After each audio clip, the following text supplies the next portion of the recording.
Hello guys, welcome back to my channel Ashu and record में। जैसे कि आप देख रहे हैं, हमने 6 क्वेश्चन, एक क्वेश्चन हमारा कंप्लीट हो गया है नागरिक समाज का, जिसमें मैंने सभी विचारकों के आपको विचार बता दिए हैं और उसके लिए वीडियो बना दी है। अब मैं सेकंड क्वेश्चन अपना शुरू कर रही हूँ। MGPE का सेकंड इंपॉर्टेंट क्वेश्चन, विकेंद्रीकरण की प्रमुख विशेषताएं, उसके बारे में क्लियर करूंगी। तो विकेंद्रीकरण होता क्या है? जब केंद्र और राज्य सरकार, केंद्र सरकार और राज्य सरकार से शक्तियां लेकर स्थानीय सरकार को दी जाती हैं, तो इससे सत्ता का विकेंद्रीकरण कहा जाता है।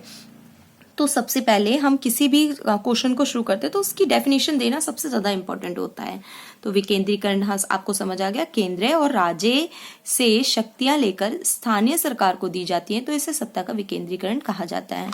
नेक्स्ट पॉइंट, हम इसके पॉइंट बताएंगे कि इसमें क्या क्या पॉइंट आती हैं, इसकी विशेषताएं बताती हैं।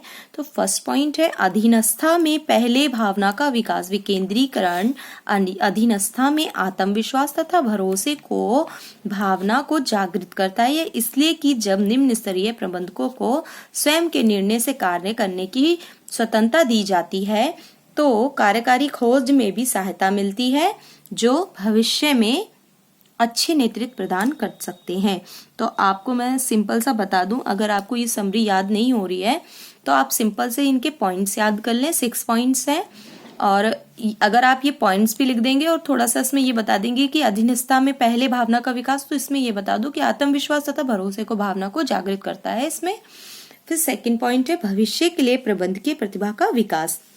विकेंद्रीकरण से योग्य तथा दक्षता प्राप्त लोगों को अपनी प्रतिभा को सिद्ध करने का सुअवसर प्रदान किया जाता है, जिनको की भविष्य में पदोन्नति देकर अधिक जटिल कार्यों को पूरा करने के लिए नियुक्त किया जा सकता है।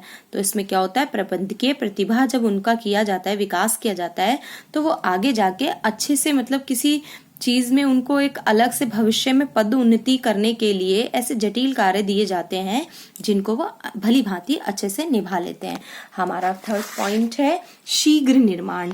इसमें विकेंद्रीकरण में जो होता है वो शीघ्र निर्माण होता है। फोर्थ पॉइंट है शीघ्र प्रबंध को राहत। इसमें अधीनस्थ कर्मचारियों के क्रियाकलापों के प्रत्यक्ष रूप से पर्यवेक्षण आदि में उच्च अधिकारियों को राहत मिल जाती है। तो इसमें अगर शीघ्र निर्माण होगा तो शीघ्र प्रबंध को राहत मिलेगी। फिफ्थ पॉइंट है हमारा विकास को सरल बनाता है। ये क्या करता है, विकास को सरल बनाता है। विकेंद्रीकरण निम्न स्तरीय प्रबंधों तथा प्रभागीय अथवा विभागीय मुख्य अधिकारी को महानतम स्वायत्तता प्रदान करता है। इस प्रकार के उन्हें अपने विभागों के अनुकूल सर्वोत्तम विधि से कार्य करने का सुअवसर देता है। अब 6 पॉइंट है श्रेष्ठ नियंत्रण। तो मैं सिंपल सा आपको बता रही हूँ, अगर आपको नहीं समझ आ रहा है कि नहीं अंदर की समरी लिख पा रहे हैं, भूल जाते हैं, तो आप सिर्फ इसकी डेफिनेशन लिख दें, क्योंकि एमए में 50 नंबर का आता है पेपर और उसमें 10 मार्क्स के होते हैं, तो उसमें ज्यादा लिखना नहीं होता। तो आप सिर्फ इनके 6 पॉइंट लिख दो, ये याद कर करके थोड़े से 6 पॉइंट पूरे याद कर लीजिए। उसके बाद फिर इसके हम लाभ बता देते हैं विकेंद्रीकरण के।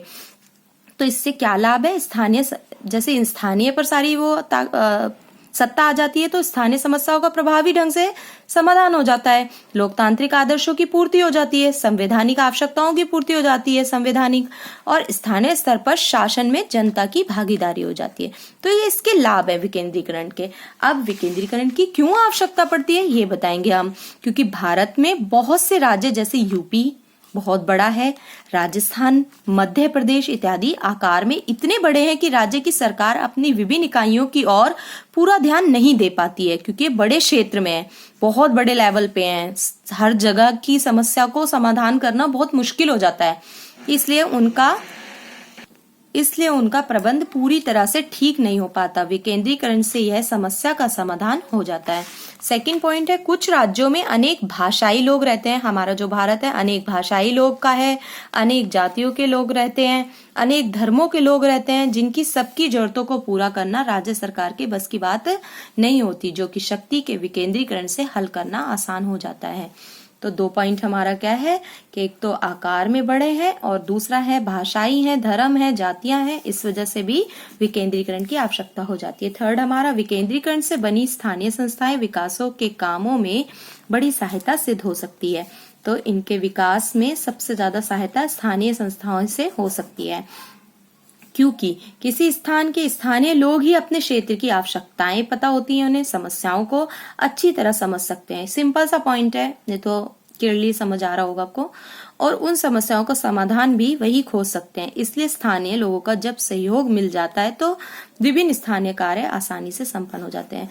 जिस स्थान पे लोग रह रहे हैं उसकी आवश्यकताएं उन्हें पता होती हैं, वहां समस्याएं पता होती हैं। जैसे हम रह रहे हैं, हम अपने क्षेत्र में रह रहे हैं तो हमें पता है वहां सड़कें हैं, पानी है कि नहीं है, तो वो सारी जरूरतों को पूरा वो कर सकते हैं। आई होप आपको मेरी वीडियो पसंद आई होगी। लाइक करें, सब्सक्राइब करें और ज्यादा से ज्यादा शेयर करें और कमेंट करें।